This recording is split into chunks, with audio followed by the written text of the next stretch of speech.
Had this for a little over a week now, and this has definitely highlighted some issues with my house with the air quality. The biggest thing is my CO2. We'll get to that in a minute, but basically this will look at all the different variables of air quality in your house. It'll look at CO2, it looks at PM, so this is the ones right here.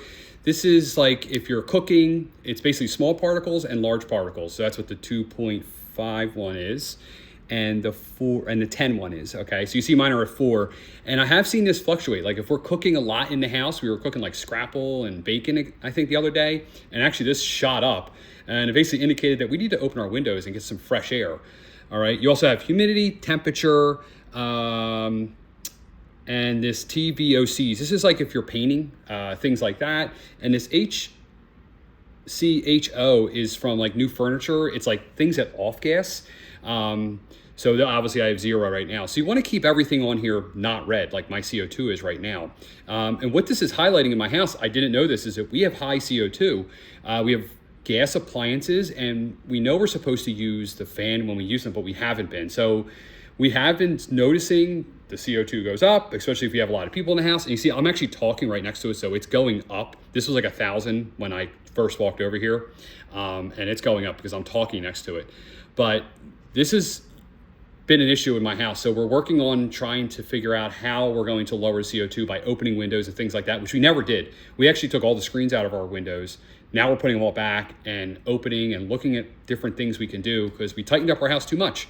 You thought you were doing a good thing, but this is highlighting that maybe we did a bad thing or something that, that we have another issue that we need to resolve. So you get this on Amazon, EaseAir. It also comes with an app, which I really like. It's just nice to have these things on your phone. It tells you everything that's on here. It connects to your Wi-Fi. It has refresh rates and things like that. And that's another thing to point out. This is transportable. So you can unplug this and there's batteries that you can put in here. So you can put this anywhere in your house. You're supposed to put it in a central location. It's been living here on this little cabinet here. But yeah, this is really neat. I really recommend this to anyone. I can't tell you how many people I've already told this about. And I think this is something good for everyone to have. We even pulled out an old air purifier that we had in our basement that was like, we bought years and years ago that we figured we didn't need, but we are using it now. This definitely highlighted some issues. I think this is something that everybody should probably have in their house now. We're concentrating on sealing our house up, sealing our house up, sealing our house up, but we're then keeping in everything that off gases, all that gas appliances, all that stuff staying in here, and you're breathing it in. And then that CO2 that you're breathing out and that you're burning, that's also staying in the house because your house is so tight. So this is obviously highlighting an issue that I have. It does this blink, that's a normal thing. So yeah, we're gonna work on that. You can cycle through. This is like the settings. I like the setting that I had it on or the view I had it on because it shows everything. This is sort of like more of a, I guess, highlighted view, and it'll kind of flip between two different things. But I like this one. It's kind of all-inclusive, tells us what's going on.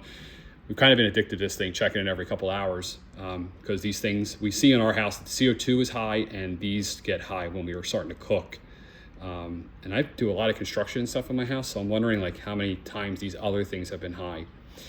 Also forgot to mention this AQI. This is an overall rating of your air in your house. So you obviously always want it to be good, but we've had this bad at some points when these all three were red, so bad.